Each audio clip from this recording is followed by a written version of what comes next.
എത്തി നടത്തുന്ന ഈ പ്രഭാഷണ പരമ്പരയിൽ ഇവിടെ കൂടിയിരിക്കുന്ന ബഹുമാന്യരായ അതിഥികളെ സ്വാഗതം ചെയ്യുക എന്ന ദൗത്യത്തിലേക്ക് ഞാൻ കടക്കുകയാണ്.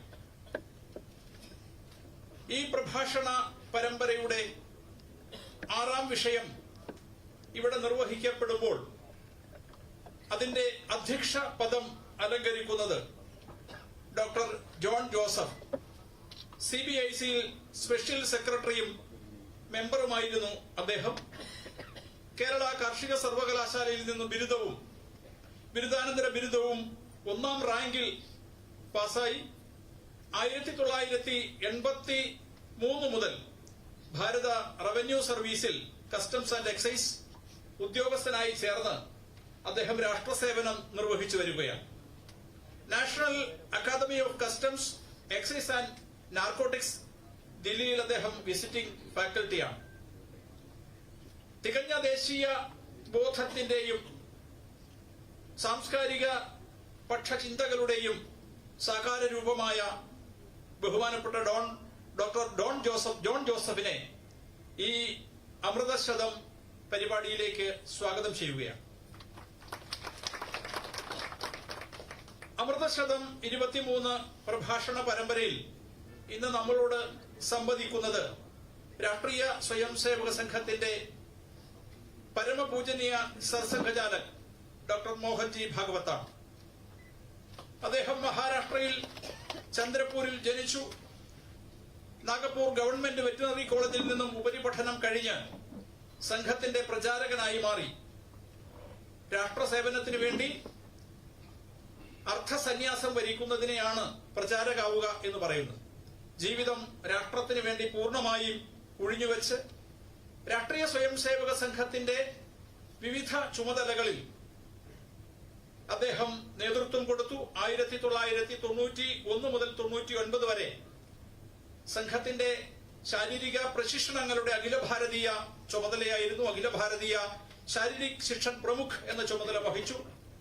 അതേപോലെ സംഘപ്രചാരകന്മാരുടെ മുഴുവൻ സമയം ജീവിതം രാഷ്ട്രത്തിന് വേണ്ടി സമർപ്പിച്ചവരുടെ ചുമതല പ്രചാരക് പ്രമുഖ് എന്നുള്ള നിലയിൽ, അഖില ഭാരതീയ പ്രചാരക് പ്രമുഖ് എന്ന നിലയിലും അദ്ദേഹം പ്രവർത്തിച്ചു.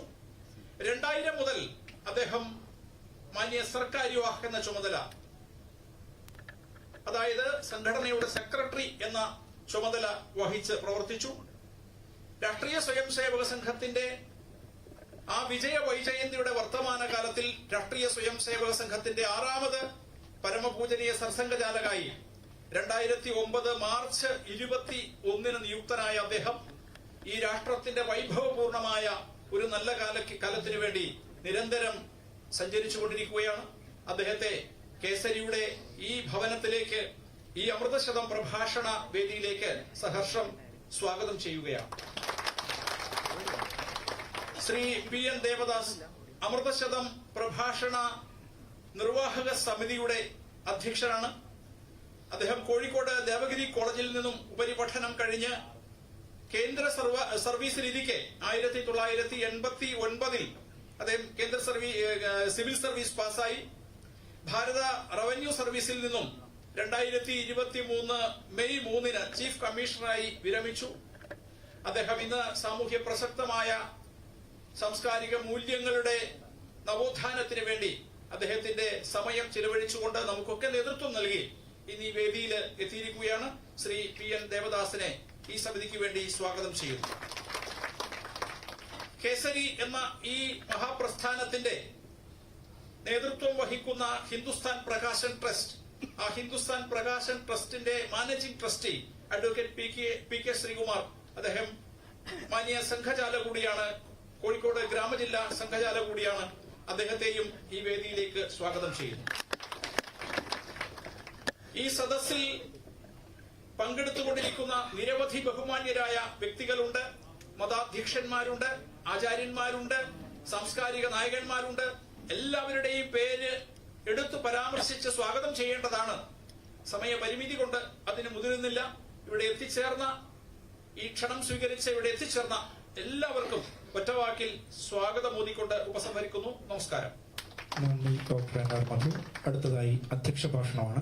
അധ്യക്ഷ ഭാഷണത്തിനായി doctor John Joseph, retired special secretary and member, central board of indirect taxes and customs, അദ്ദേഹത്തെ ആദരപൂർവ്വം ക്ഷണിച്ചോളൂ.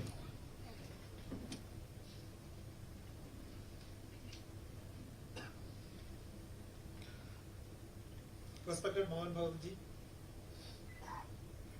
my dear friend Sri Devdas, Sri Sudesh ji, Advocate Sri Kumar ji, dignitaries of the dais, members of the Fourth Estate, ladies and gentlemen. First of all, let me extend my warm gratitude to the organizers of this function for inviting me to address this august audience in front of me. If you ask me, my first brush with Sangh happened during the year 2000. I was the joint director in the Revenue Intelligence, the DRI in Bangalore, and we had an information that the government scheme is being misutilized by somebody. The scheme of the government was allow somebody to import gold, and this gold can be manufactured into jewelry with some value addition, and equal quantity need to be exported. So duty-free import is allowed. But as you know, there are smarter fellows who would like to tweak with what the government's intention is. Government's intention was to create lot of jobs to the poor artisanal, because we have a very good artisanal base, and we will be getting a lot of foreign exchange too. So what the gentleman was doing, he will import gold, sell half the thing in the market, put half the gold and put something else, and then export it. We had the information, and normally the gold is supposed to go by hand of pilot. It can't be put in the baggage or something like that, because it can't be allowed. So he was supposed to take it to a Lufthansa flight. We intercepted on the 1st of January of that year. Went there and found that he declared 74 kilograms of gold. We opened the tin. It contained 64 kilograms of gold and 8 kilograms of paper, newspaper. So he was a big gentleman, and Vajpayee's government was ruling the country at that time. And mind you, we arrested him in the dead of the night, took him to the judge. There was nobody to bail him out at that time, in the dead of the night, around after 12:31. But the honorable magistrate, on his guarantee, he allowed the bail, which is unheard of in any judicial system. It's a different issue that he got dismissed after that. That's a different issue. But immediately he could save himself. And the fellow was threatening us with left, right and center that he knows everybody in the government, so nobody will be able to help you people out. My officers got scared, so I had no other way. Luckily, there was an officer who has got some link with the Sangh. He told, sir, we will just go and talk to the biggest man who is in charge of the Karnataka. When he's a very elderly person, very dignified person, and he heard us. We told him, sir, this is what is happening. This gentleman is doing something against the country, so you are the only hope that we have. Then we would like to meet the Satsang Chalak for that one, because he's the only person who can talk to the government and get something done in our favor. So he said, okay, wait for a week. Then he called, okay, you people can go to Delhi and meet Satsang Chalak ji on that Kesari Kunj. So the first time we are going, we are also not knowing the place. Went there, so we went to Satsang ji. So the warmth, the friendship, the way he received us, no, that is something unheard of, I mean say. And he made us to have food also with him, because we had to sit on the ground. With pants and other things, it becomes difficult for me, but then we have to survive with that one.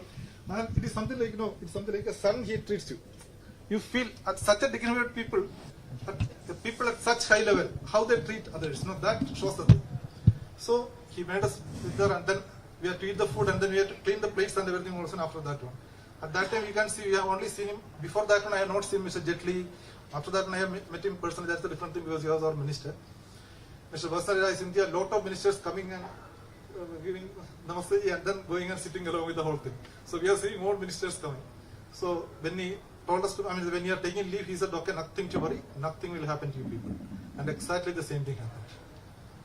And lately, in 2017, when our Mohan Bhavan came to Delhi for the Vijayadashmi address, he called a few of the bureaucrats. That's the first time I am meeting him. He treated us so warmly. You feel that, okay, there are people who demand respect and there are people who command respect.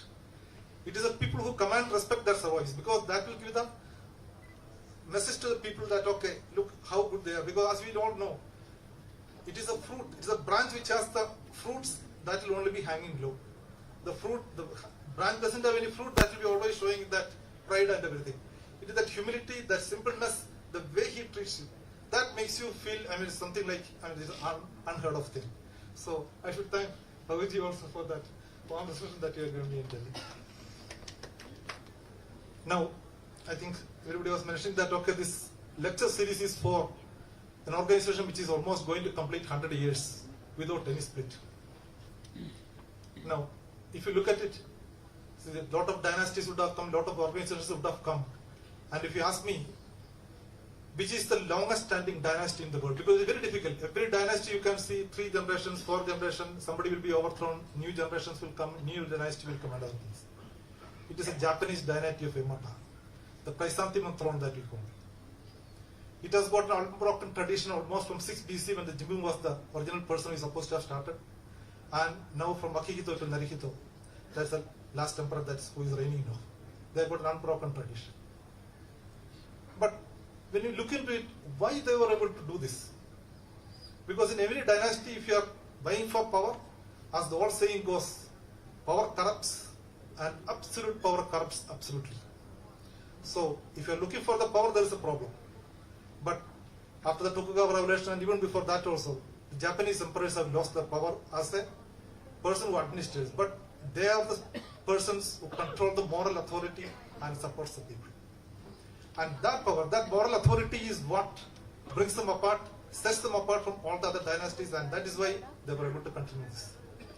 And even in the Second World War, when the suicide bombers of the Japanese army or the Japanese Air Force were working, they were all doing it only for the king, not for the generals. That was a trust. That was the way the general population was looking at the king. Because moral authority transcends every other authority. And if you have moral authority, then you will be able to survive. And another thing I would like to say, maybe as in our culture, we all believe in that old Rigvedic Suktam. Ano Badraha Kadvo Yantu Vishuddha. Let all noble thoughts come to me from all over the world. When you get noble thoughts and you are willing to receive that, that is the most important thing. Noble thoughts always goes around here and there.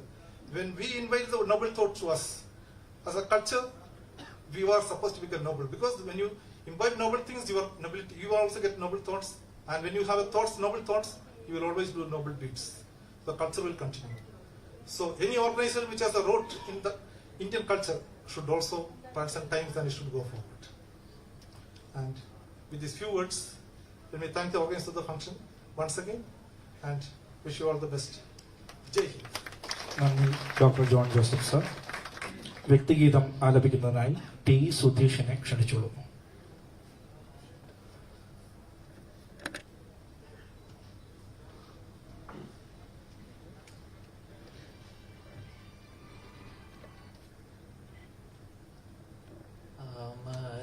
അമരപൂജിത പുണ്യചരിതേ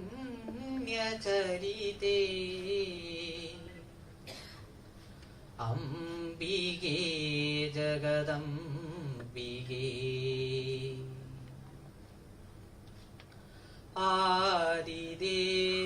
ആദിദേവതയാണു നീ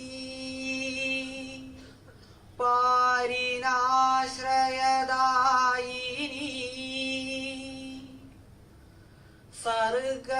സർഗസംഗതി മൂലരൂപിണി മോഹിനി കാലദേശഗുണാദിവർത്തിനി എങ്കിലും കരുണാമയി ഭക്തപോഷിണി ദുഷ്ടശോഷിണി ഭാരതാവനിയായിനി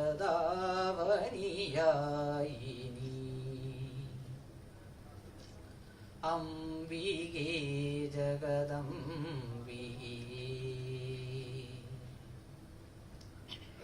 ദേവി നിൻ പരിരക്ഷണത്തിനു കോട്ട കെട്ടിയ ദേവകൾ ഗഗനചുംബി ഹിമാലയത്തിൽ കുടിയിരുത്തി മഹേശനെ. മൂന്നു കടലുകളൊത്തുചേരും മൂലബിന്ദുവിലാവിധം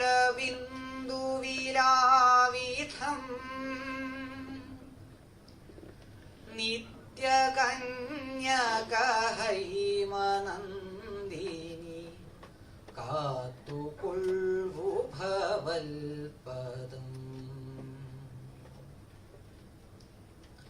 അംബികേ ജഗദംബികേ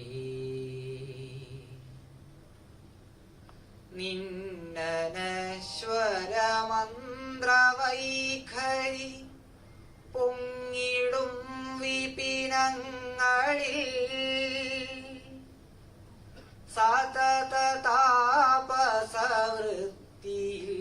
കഴിയുന്നു മാമുനി പുങ്കവർ. ദേവി നിഞ്ജയ കേതുവേന്ദിയ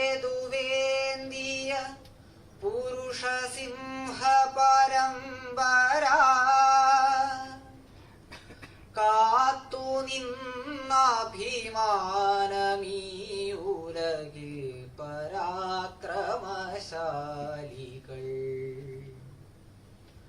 അംബികേ ജഗദംബികേ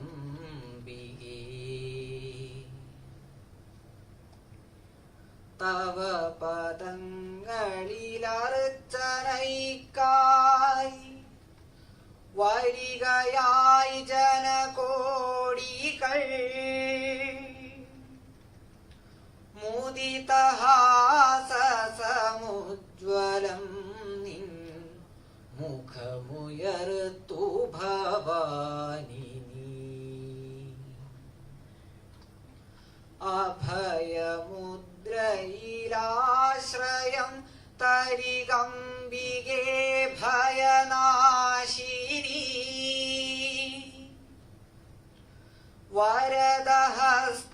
വരദഹസ്തമുയർത്തി നീ അഭിലാഷപൂർത്തി വരുത്തണേ. അംബികേ ജഗദംബികേ.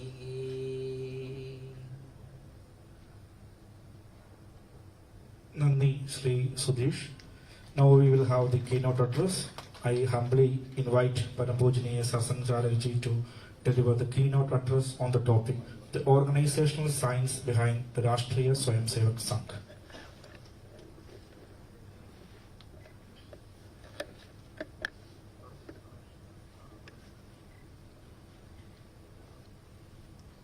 आदरणीय श्री जॉन जोसेफ जी,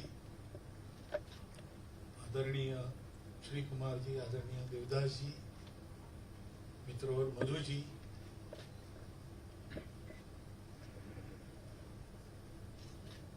सज्जन और माता भगिनी, I have been asked to speak in English, which is not the language of my practice nor my study.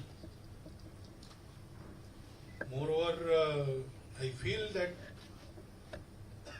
it is a beautiful language, but it is inadequate when expressing the Bharatiya concepts. But still I will try, and please bear with me. Organizational science behind the Rashtriya Swayamsevak Sangh, that is the topic. But you know that Sangha organizes the Hindu society. Why? Why Hindus? Anybody may ask, why not Hindus? But there is more to that. We organize Hindus because we are all Hindus. We have our languages, we have our worships, we have our castes, subcastes, so many religions, so many ways of living, foods, etc., etc. But nowhere in the world all these diversities go together.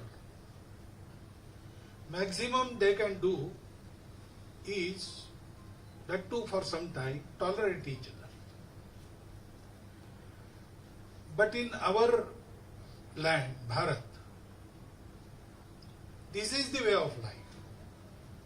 Janam bibhrati bahudha vivachasam, nana dharmanam, prithivim yathogasam, sahasra dhara dharvanasya me duha, dhruva vivadhenurana praspuranta. So many people, speaking so many languages of different dharmas, and our Mother Earth bears and gives everything to everybody. That is the way of life, and this is known in modern times as Hindu. This is the Hinduness. So, our religions are different, our languages are different, our caste lineages are different, the places we stay, the geography is different, therefore food is different. But everything is different, still from times immemorial we are connected together. And as time passes, the diversities increase. One language becomes many languages. That happens in the natural course. Still we are holding together. Why? Because this is our sanskar, this is our sanskriti.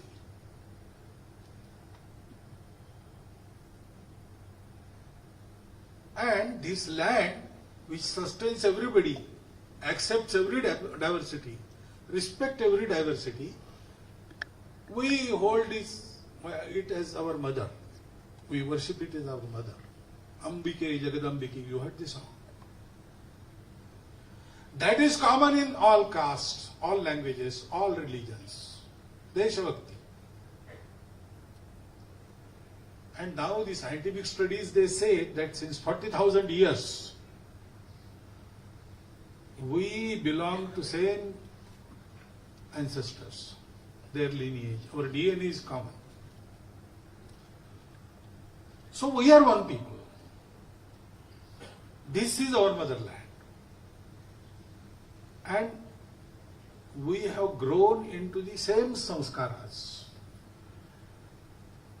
Our religious denominations are different. But this difference between the Bharatiyas and rest of the world is very striking. Everywhere it is evident, whatever may be the belief. So this is Hindutva, and the society which behaves like this is a Hindu society. Why should Hindu society be organized? Because organized society creates a prosperous country. Now, when a nation becomes prosperous and strong, then it inevitably tries to dominate other countries. But not here in Bharat. We were economically, militarily, in all aspects, once, we were number one in the world. And from Mexico to Siberia, our ancestors went.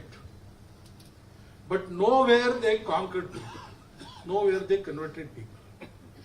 Nowhere they tried to change what was there. They added. If there was any lack, they treated it. They fulfilled it. That is our record.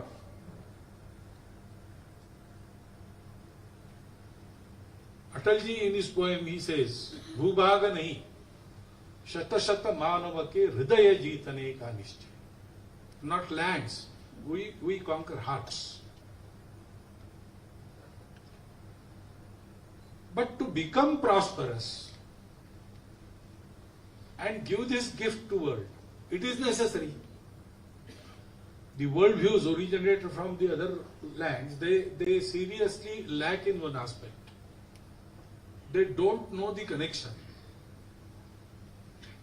There is no relation. There is Sharir, Mana, Buddhi, body, mind, intellect, but they are separate, independent. They don't have any connection. So, if you want to acquire wealth, you will have to forego your bodily pleasures. At times, you will have to put your mind on the backstage. You will have to bear with the insults. Then only you can earn. If you want to live without insults, proudly, then you will have to face the financial difficulties. If you want to have bodily pleasures, then you let your intellect go, let your mind go. Because there is no connection. Together, how can they go together and prosper together? How can we earn, consume, and also lead to salvation ourselves? How can this be together? Dharma, artha, kama, moksha. Artha, kama, moksha. How can they go together? That linkage is missing in their chintan, their thoughts. But in our Bharatiya land, our ancestors, they got to know this connection after the tapasya. They found that existence is one, and therefore everything is related. And therefore, there is no contract, there is relation. If you give me this, I will give you that. That is not the way to live. Whatever I have acquired from everybody and everything. We are part of this world, we are part of the nature. We are not separate from it. We don't want to conquer it, we want to live it with. We want to acquire everything from that, and we must pay back. We must give back. That we know. And therefore, today's world needs this view. In G20, they very gladly accepted Vasudhaiva Kutumbakam. Because they knew global market. They did not know global family. They had heard of it, definitely. They might have imagined about it. But nobody in this world has lived it for 3,000 years. We have done that. So we have to live. When we live, we become prosperous. And we can do our duty to give this prosperity, peace to the world. And therefore, why organizing Hindu society? Because Hindu is the repository of this knowledge. Hindus have to give this to world and they have to prepare themselves. That is why Bharat will prosper. But doing this is not a result of any policy.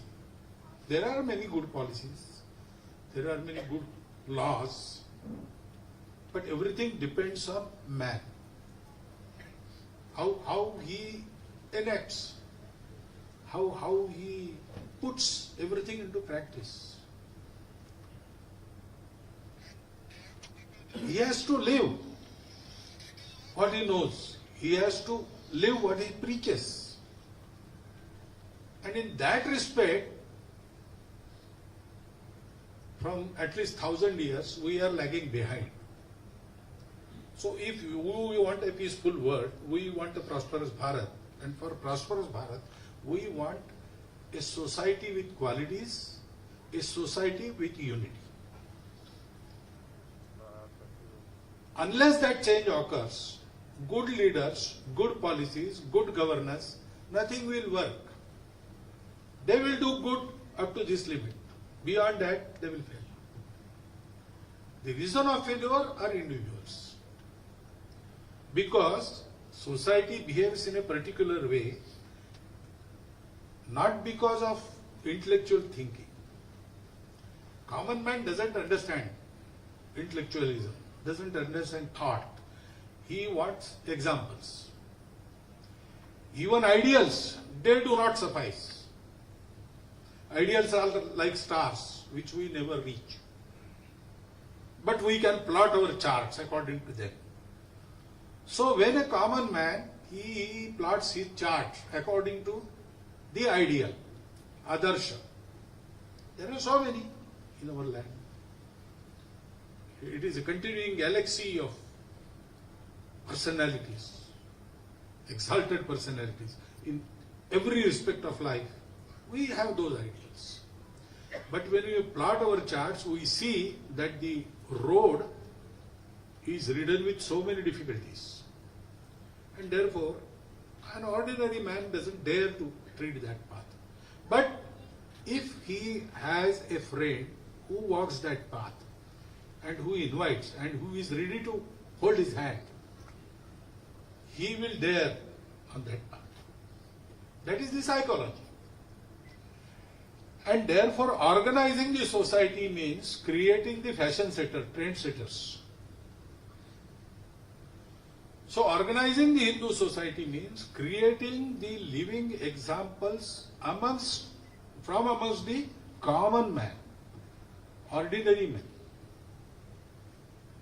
They are ordinary in every other respect, but in terms of their character, their resolve, they are exemplary. These men are wanted. Wanted men.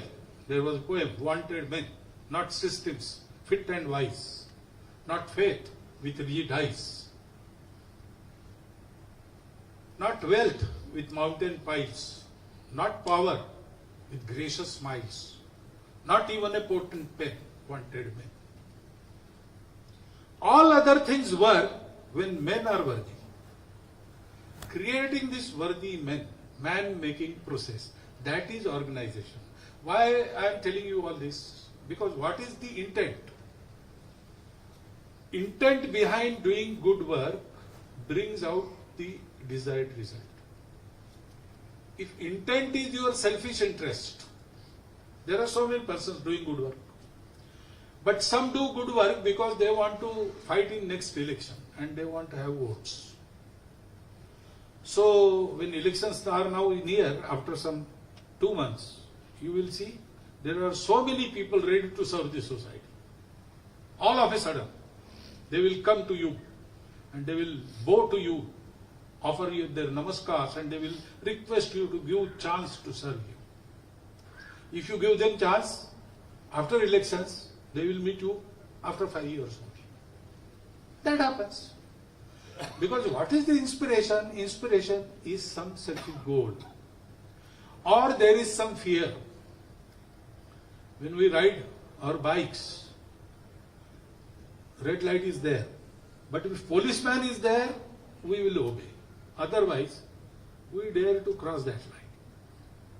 That is usual occurrence. Danda hai to kaam hoga. That is also reason we do good works. These things are not useful. Some situations dictate us to good things. Though we don't want to, we have to. All these inspirations are not the inspirations which carry you far. Even for ego, people do good work. I can also do this. I will do this. People will take my name. Oh, this fellow, he did this feat. I will receive some prize. Can I get Padma Shri? Can you recommend me for Padma Bhushan? I have done so many things. These things do not work. The only thing, the good thing we do, the inspiration that works is love. These are my people, this is my country. We don't want anything else. We don't want power, we don't want popularity. Why? I cannot remain silent when people are in difficulty. Because they are my people. The inspiration has to be this pure to create the desired result. men with capital men can be created only when the man who ventures to do this work is totally selfless. The Sangha founder was a totally selfless person. After him, we collected his property and put it in an exhibition. The property occupied 4 compartments of an almirah, and out of 4, 3 were filled with the letters he wrote. There was a tiffin carrier, there was a torn coat, there was a sturdy chappal, and there was a lathi. Nothing else he left. There was no material possession of his owning. He did not crave for any publicity, popularity. He was our first Adya Sarasanga Chalak, but he never say, obey me. He did never say that. Because he did not crave for anything else. Tera vaibhav amar rahema. Hum din char rahe na rahe. That is the inspiration which can create this man. And then we have to create organization which will make man making work. In our tradition, it is called as Loka Sangraha.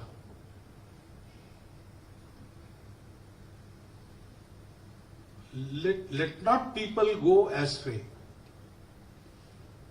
Turn them on the right path. That is Loka Sangraha. This is the work of Loka Sangraha. This is not the work of indoctrination. That is different.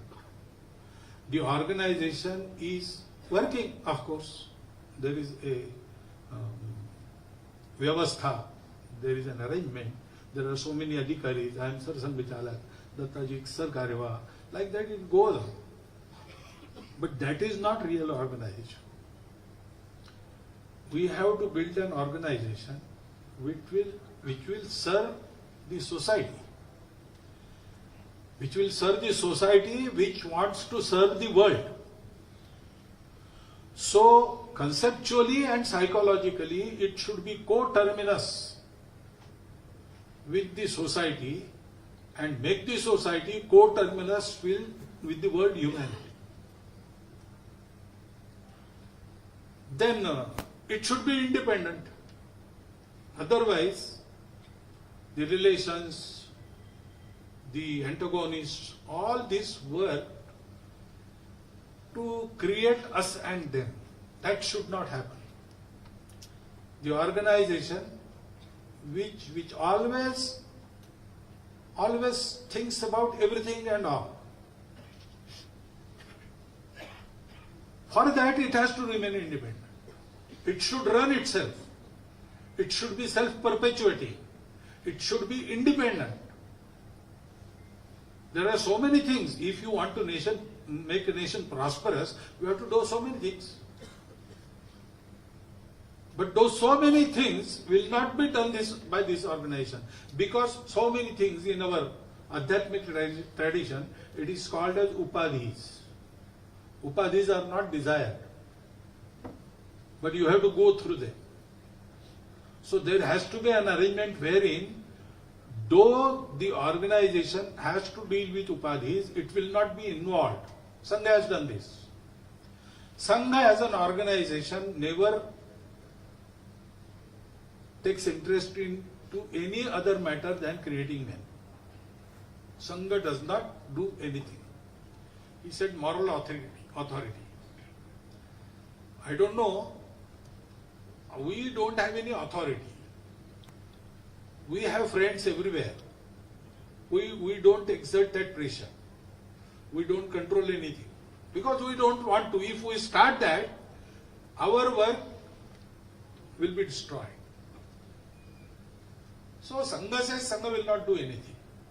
We are making men, we are training our Swayam Sevaks. Swayam Sevaks will see about the society, whatever is necessary, they will go and do it. That is the arrangement. Independent, autonomous organization dealing only with Loka Sangram, with man making, nothing else. We have friends everywhere, still we have to keep away from so many things. We have to keep a particular distance from what they do. Though they are our sons, they are doing good work. We have to help them, but help also should be so discreet. And then this organization must be goal oriented, not organization oriented. There was a slogan which caught on. Rashtra Bhakti Tera Naam RSS, RSS. The day our Raju Bhai was the Satsanga Jalak, he heard it, he put a curve on it. Now, we are not the monopoly of Rashtra Bhakti. Every Bharatiya is Rashtra Bhakta. We should not give this nara. RSS Jindabad, not allowed in RSS. Because we are not working really for Sangha. We are working in Sangha, but not for Sangha. We are working for our nation. Our nation which works for the world humanity. So this organization has to be like that. It should not be person oriented also. अमुक अमुक नेता आए हैं, नई रोशनी लाए हैं, that doesn't work in Sangha. No. People come and people go. Sangha runs forever. Because it is goal oriented. We are friends in Sangha. Friends like brothers, more than brothers. We can die for each other. But this relation, this love is through our goal of creating a prosperous and strong Bharatiya nation, Hindu nation. That is our goal. We are working towards that goal together, therefore we are friends. That type of organization we have to build, and therefore, again, ideals, they show the light, but we have to create examples. Create examples means, I have to be an example. To create examples, the creator must be an example. So, whatever we preach, we have to practice first. What we cannot practice, we don't preach. In Sangha, there are so many Bodhiks, lectures like these for our science works, in our training classes. Even in public, we speak, as I am speaking today. But all this, we have experienced in Sangha first and heard later. We don't go in Sangha by hearing lectures. We go for playing. Then we go for their very friendly people. He described the behavior, why we are attracted towards our Karyakartas. Then we understand the goal. And we work for the goal. All these Bodhics and theories and everything we heard much later.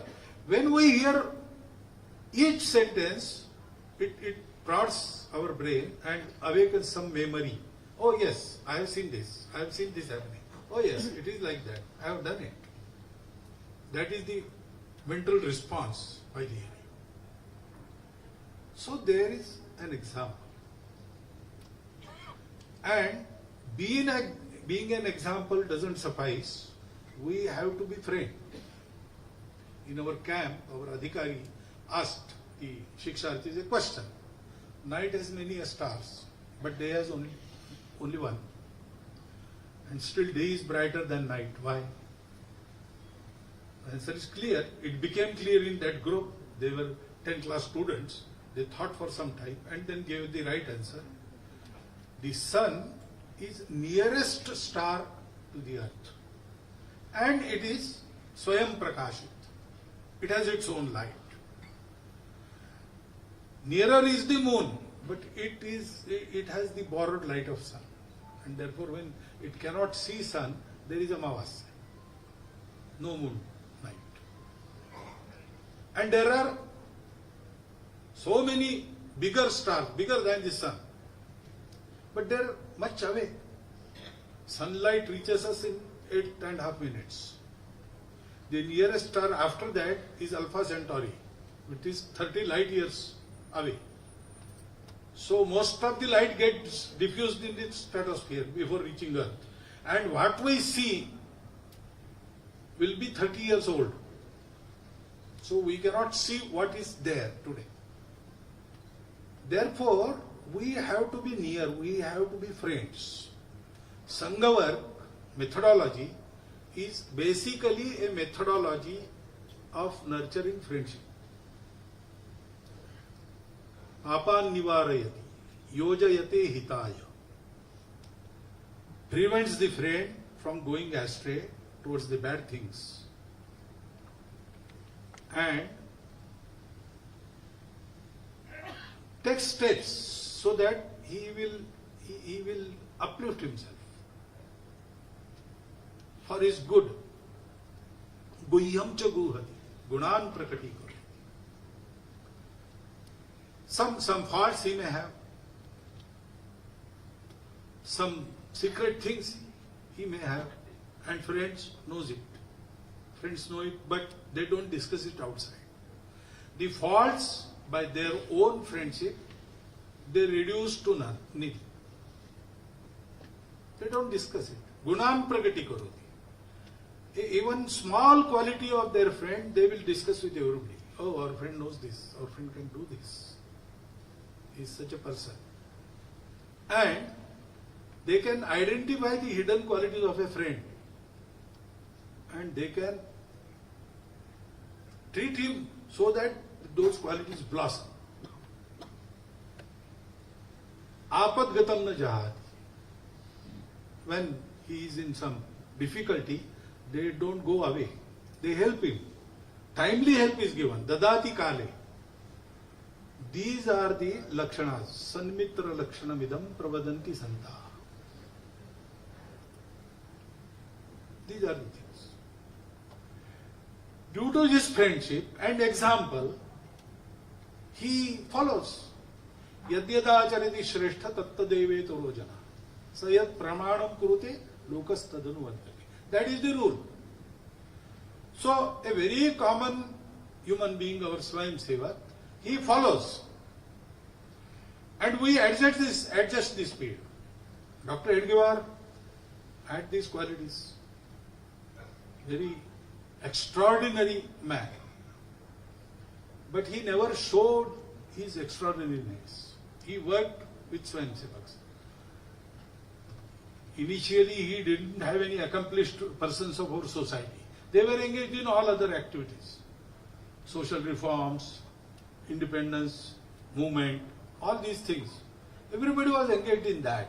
So Dr. Edgewar could muster only children and college-going students and very young professionals. So nobody experienced. But Dr. Edgewar was experienced. He had experienced every work. He knew what to do perfectly. But he didn't show them that he knew. When it was declared that Sangha work has started today on the Vijayadashmi of 1925, after that function, some 25-30 people were there. Everybody came and asked Dr. Sahib, what we do next? So Dr. Ji said, I don't know. We should sit together and decide. He knew everything, but he didn't tell. He let them think. He went to their level. He stooped to their level.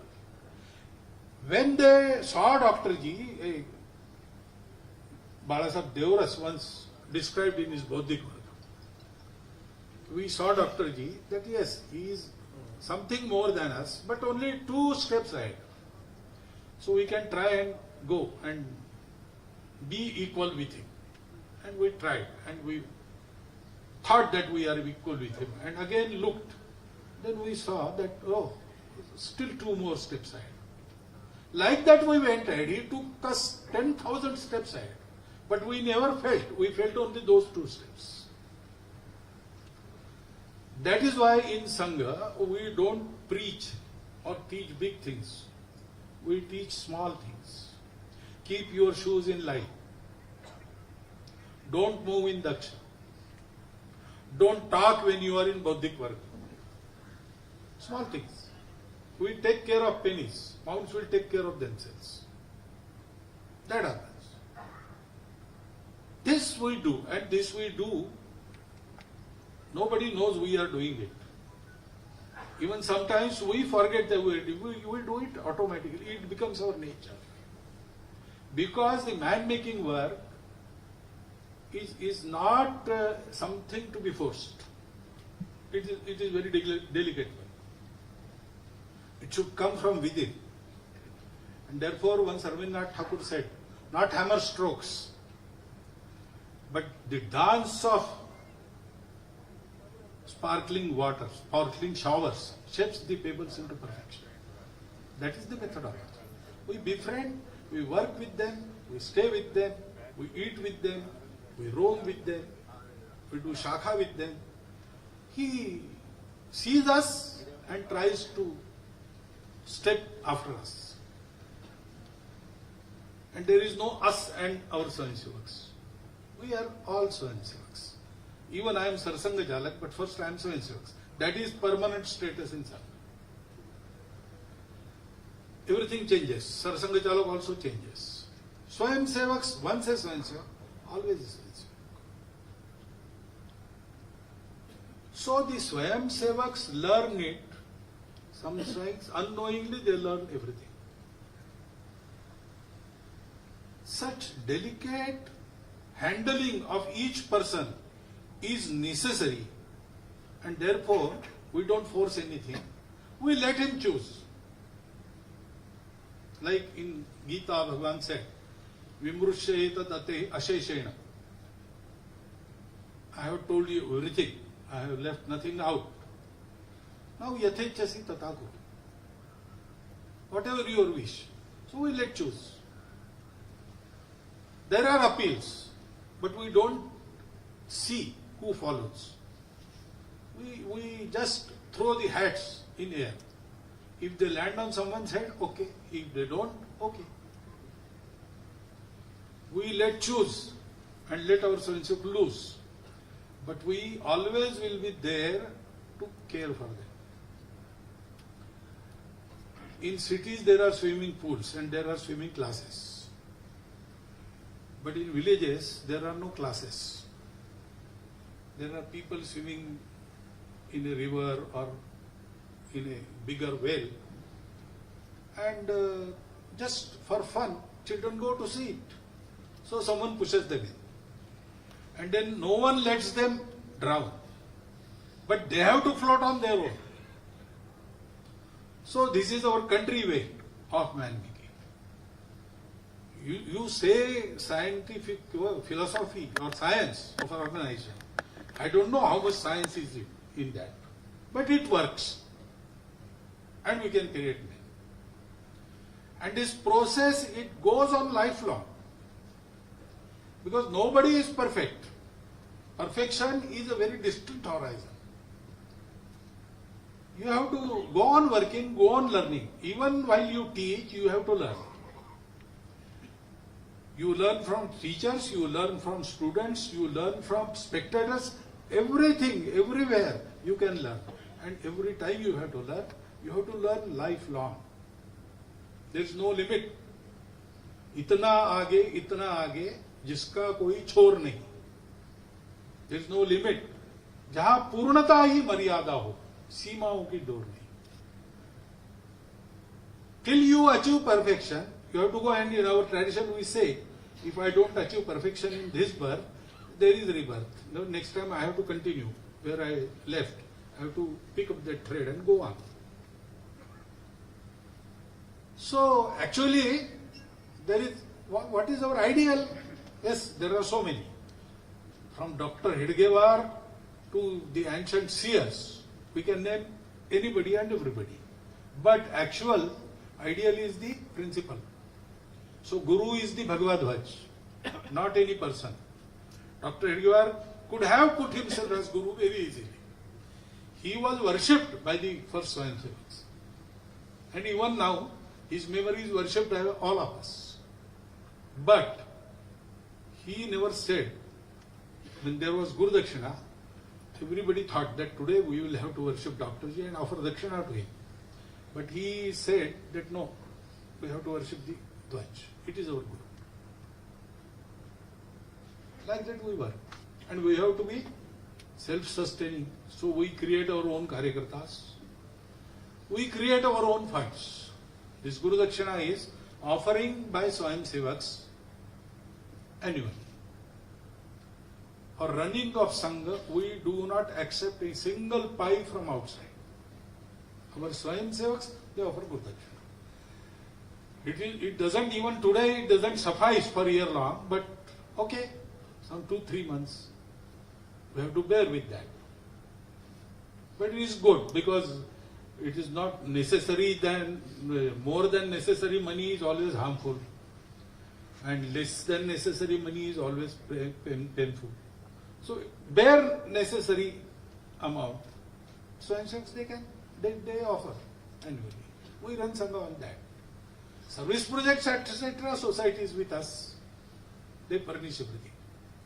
Our Swayamsevaks, they give their time, their money, their labor, everything they invest. But society helps in all other matters. But Sangha is running on only itself, nothing else. Everything we run, therefore we can be independent, we are independent, we can speak frankly and truly. We can also choose not to speak because we don't crave after popularity. So we don't want to become popular. We will tell always truth. And what is beneficial for humanity, for nation, for an individual. That is how we do it. And this can be done year long because there is team working. That is also an example for coming Swayamsevaks. First thing is, every Swayamsevak worries about Sangha. How can I contribute to Sangha? At least nothing I do should harm Sangha. That is his worry. And Sangha worries about every Swayamsevak. So once in a camp, our Sarsanga Chalak asked a Gana Shikshak, commander of 22%, how many have turned out in this camp from your Gana? He said some 20, 25. So Sarsanga Chalak said, they are not potatoes or brinjals. They are men. It cannot be 20 or 25. It is either 20 or 25. You have to worry for each man. It is not potato. It is not vegetable. This type of thing. Every Swayamsevak is paid attention to. So otherwise we wouldn't have counted the shishus. The tiny tots, they come to Shaka. We also count them. And if someone is absent, then the Ganeshikshak or Gatna goes to his house. He has not. What can he contribute in this age to Sangha? No, but he is an individual and we worry about him. One for all for one. Secondly, nobody tries to go ahead for the photograph, for the full mala. No. There is anamikata. The credit is not desired for. When there is we ask someone to hold a particular post, first reaction is, he is better than me, why don't you try with him? In elections, our regular elections are there, 3 yearly term is there, and Sarkar, except Sarsanga Chalak, everybody is either elected or appointed. So all Sangha Chalaks below Sarsanga Chalak are elected. But we don't get candidates. Everybody tries, no, someone better. Someone is better than me. Because they don't want credit. And to take responsibility, everybody jumps ahead. Success has many fathers, failure is an orphan. But in Sangha, it is reverse. I am responsible, but I don't want credit. That is the anamikata. We are a team. So, if there has to be some name to become famous, our team should become famous, not an individual. And this requires very informal relations. That informality we maintain. Sarsanga Jalak can be asked any question by anybody in Sangha. I had abundant mustaches when I became Sarkareva, and I went to one camp, and there was a student as Prabandhak. He was seeing after my arrangements. He was studying in 9th class. Someone told him that these mustaches, they are not real mustaches. They are purchased. So he always used to stare at my face. I also observed it, and I was thinking why he was doing. So he made a resolve and came to my room after meals. And he said, I want to ask you one question. I asked, what your question? Your mustaches, are they real? This can happen. This can happen. In Shakha, Devrajji was sitting in the courtyard. Shakha was going on. He wanted to go there for prarthana. He was just there. Some shishus, they are also always very rebellious and it is very difficult to babysit. So that Ganashikshak, he was out of his mind and he slapped one particular imp. Slapped him. He straightway ran to Bala Sahib. Oh, Bala Sahib, dekho maar raha hai. See, straightway to Sarsanga Jalak. That can happen in Sangha. Because this is Vyavastha. But really we are Swayamsevaks, friends. Atmiya, that anaupacharikata, the cordial family atmosphere we maintain. Sangha is a family. And it is not a restricted family. It goes on expanding. It is going to organize the society, whole of the society. We don't want to create an influential organization within the society. We want to organize the society because unless society takes up this cause, it is not going to materialize. Not even a powerful organization can do it. This is the duty of the society, and when everybody in society thinks, lives and is ready to die for the country will not prosper. So Sangha says we will organize. And organization, people, the men are created, the created men will do everything. So this organization expands, takes everybody in its fold, and then Hindu society will take everybody in the world in its fold. Not convert them, but teach them how to live with their own speciality, their vishishtata, their diversity. How to make it useful for the emancipation of their own life as well as emancipation of world humanity. That way we have traditionally in our custody. And it is in our custody because we have to give it to the world. That is why this organization, we feel necessary, we do it, and then the process, there are 4 P's. Pick up, clean up, pull up and push up. You have to pay special attention to prospective individuals. Those who can progress rapidly, they have to be given special attention. And you have to have judgment about their abilities. You have to give them work accordingly. The work given is not for results. The work given is for the development of that individual. In Sangha we get the responsibility not because we are able. To make us able, they give us the responsibility. And then we pin him up. We take the suitable job for him and we pin him up. Oh yes, this is for you. If you do this, you will again go ahead. And we also give him support. We pull him up. And not only that, we push him up. In politics, if someone comes from behind and goes ahead of you, you will try everything to pull him back.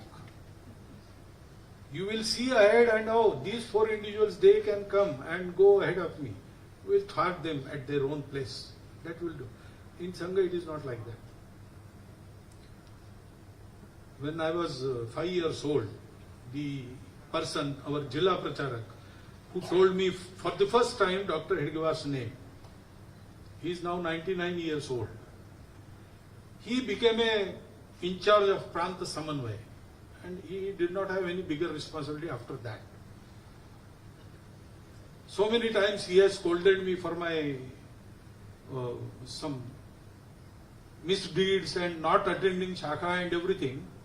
Now I am Sarsanga Chalak. He is also in Nagpur, I am also in Nagpur. But he never rose this thing. He is in very happy mood. He never mentions that he was my Jilla Pracharak. I have to tell people. There is a lot of satisfaction when a Swayam Sevaks we have trained goes ahead. That is push-up. Shishya Jichet Parajaya. This is how Sangha works. Now, how much science is there? I don't know. But I feel that every science needs some art. And every art needs some science. Satyam Shivam Sundaram. To become that, science is Satyam. It needs Sundaram, that is arts. And arts is Sundar, but it needs Satyam, that is science. Then only it can become Shivam, beneficial, purifying to everybody. Sangha works on these principles. It is principle of Loka Sangra. We do Samparka, that's how we create friendship. We enter the minds and let others enter our minds. Without speaking, we know each other's thoughts and mind. That is how we cultivate our sambandhas. That is Samparka. And then by small actions, we create samskaras. Sow an action, reap a habit. Sow a habit, reap a nature. Sow a nature, reap a character. That is how national and individual character is shaped in Sangha Shaka. And then we give him some work, we goad him in some work so that he can prosper by taking experience. Everything we teach is on ground, nothing in class. No classwork in Sangha, always in field. So give him work, he will learn. Once Dattopanji Thengdi, he was sent to work in Kerala, first Pracharak I think. So he went to Chennai first. The Pranta Pracharak of then Kerala, it was Kerala and Tamil Nadu together. Dadarao Parmarth was there. Thengdiji told me this kissa, this story. So Dadarao Parmarth, when he went to see him, he landed in Chennai by GT Express in the morning. And then after Snan, etc., having his alpahar, he went to see Dadarao Parmarth. He was sitting, seeing some letters. And he said, oh, Thengdi, you have come? This is your ticket. By afternoon train, you go to Trivandrum. Work there. I will come after 3 months. So Thengdiji said, Dada, I don't know the language. I have just come from Nagpur. So tell me something so that I can work. He said, Thengdi, what rubbish. If you know what to do, you'll know how to do it. That is how Sangha works. So you can say it is a scientific art, or you can say it is an artistic science. Whatever name you give, it works. And because it works because it has no other aspiration than creating a society which will take Bharat to new heights so that the dream of world peace and prosperity can be achieved by the world humanity. Thank you very much. Thank you so much, Parapujaniya Satsang Chalanji, for your insightful words on not only the science but also the art of organization behind the രാഷ്ട്രീയ സ്വയംസേവക സംഘം. അടുത്തതായി 2024 കേസരി പ്രചാര പ്രവർത്തനങ്ങളുടെ ഉദ്ഘാടനമാണ്. I humble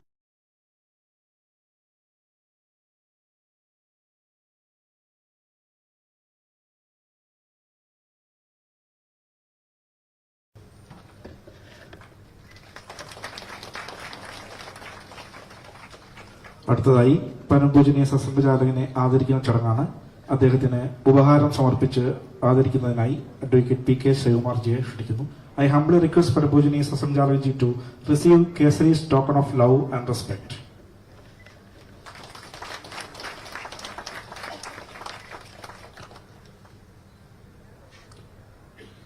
കൃതജ്ഞതയ്ക്കായി Hindustan Prakashan trust managing trustee advocate Shri P K ശ്രീകുമാർജിയെ ക്ഷണിച്ചോളൂ.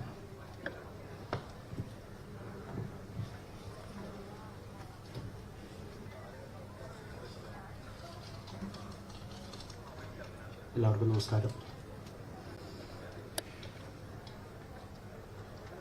അമൃതശതം പ്രഭാഷണ പരമ്പര എല്ലാ അർത്ഥത്തിലും അതിൻ്റെ പൂർത്തീകരണത്തിലേക്ക് വന്നുകൊണ്ടിരിക്കുകയാണ്. രാഷ്ട്രീയ സ്വയംസേവക സംഘത്തിൻ്റെ 100ാം വർഷം പൂർത്തിയാവുന്ന ഈ സമയത്ത് സംഘത്തെ പൂർണ്ണമായി അവതരിപ്പിക്കുക എന്നുള്ള ഒരു ദൗത്യമാണ് കേസരി ഏറ്റെടുത്തിട്ടുള്ളത്. ഇന്ന് 6ാമത്തെ പ്രഭാഷണ പരമ്പര. സംഘത്തെ ഇതിൽ കൂടുതൽ നമ്മൾക്ക് വ്യക്തമാക്കി തരാൻ സാധ്യമല്ലാത്ത വിധം ഏറ്റവും വ്യക്തമായി സംഘത്തെ ഇന്ന് പരംപൂജനീയ സത്സംഗചാലക് ഇവിടെ അവതരിപ്പിച്ചിരിക്കുകയാണ്. ഇന്ന് ഈ പരിപാടി അവസാനിക്കുന്ന സമയത്ത് ഇവിടെ എത്തിച്ചേർന്ന എല്ലാവർക്കും നന്ദി പറയുക എന്ന ദൗത്യത്തിലേക്ക് ഞാൻ കടക്കുകയാണ്.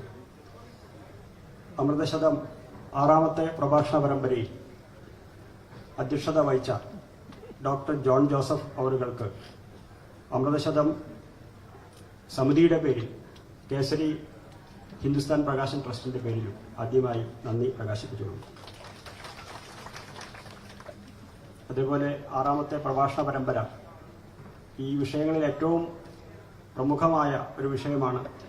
ഇതിന്ന് വളരെ കൃത്യമായും വളരെ ലളിതമായും അവതരിപ്പിച്ച പരംപൂജനീയ സത്സംഗചാലക് ഡോക്ടർ മോഹൻ ഭഗവത് ജിക്ക് കേസരിയുടെയും അമൃതശതം സമിതിയുടെ പേരിൽ കൃതജ്ഞത രേഖപ്പെടുത്തിക്കൊള്ളുന്നു.